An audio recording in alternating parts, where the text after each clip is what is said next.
বা বউ অনেকবার হয়েছে ফিল্মে। নতুন বাংলাদেশ, নতুন চলচ্চিত্র এবং নতুন একটা গল্প নিয়ে আমি হাজির হয়েছি।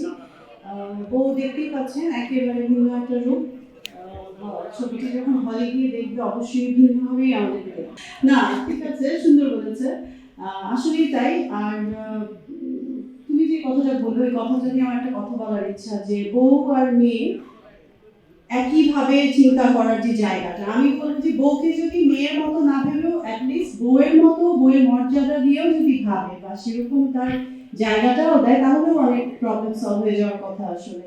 আর এতটা মডার্ন একটা জায়গায় এসেও কিন্তু আমরা দেখতে পাই যে বউ শাশুড়ির ঝামেলাটা আসলে একটা কোথাও ইগো প্রবলেমে আটকে থাকে, অথবা কোথাও একটু মধ্যবিত্তদের মধ্যে একটু অন্যরকমের টানাপোড়েন, আবার ক্লাস একটু অন্যরকমের। সো এই ঝামেলাটা আজীবনের একটা ঝামেলা লেগেই থাকে।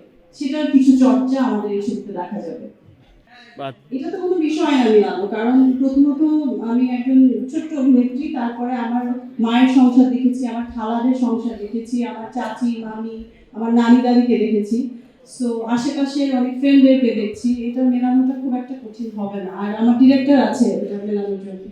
এটা এক্সাক্ট ডেট তো আমি বলতে পারবো না, বাট জার্নি করাটা বেটার। জার্নি করার চেষ্টা করবো আমি। যদি সিচুয়েশনটা এমন খুব কঠিন কোনো সিচুয়েশন না হয়, অবশ্যই জার্নি করবো। কাজ আছে, কাজ হচ্ছে টুকটাক। এখন দেশে আসলে অনেক ক্ষেত্রেই কাজ নেই, শুধু সিনেমার কাজ নেই সেটা না, সব দিকে একটু একটা ট্রানজিশন পিরিয়ড যখন যায়, সবকিছুরই একটু টানাপোড়েন থাকে, আপস এন্ড ডাউন থাকে। সিনেমারও এরকম যাচ্ছে। অবশ্যই আমি সম্ভাবনা দেখি সবসময় সিনেমা, আমি পজিটিভ একটা মানুষ। কত নাম্বার এখন মনে, বাট একদম বউ নামে সিনেমা এটা আমার প্রথম। বাট বউ অনেকবার হয়েছে ফিল্মে, নাম্বারটা মনে নেই।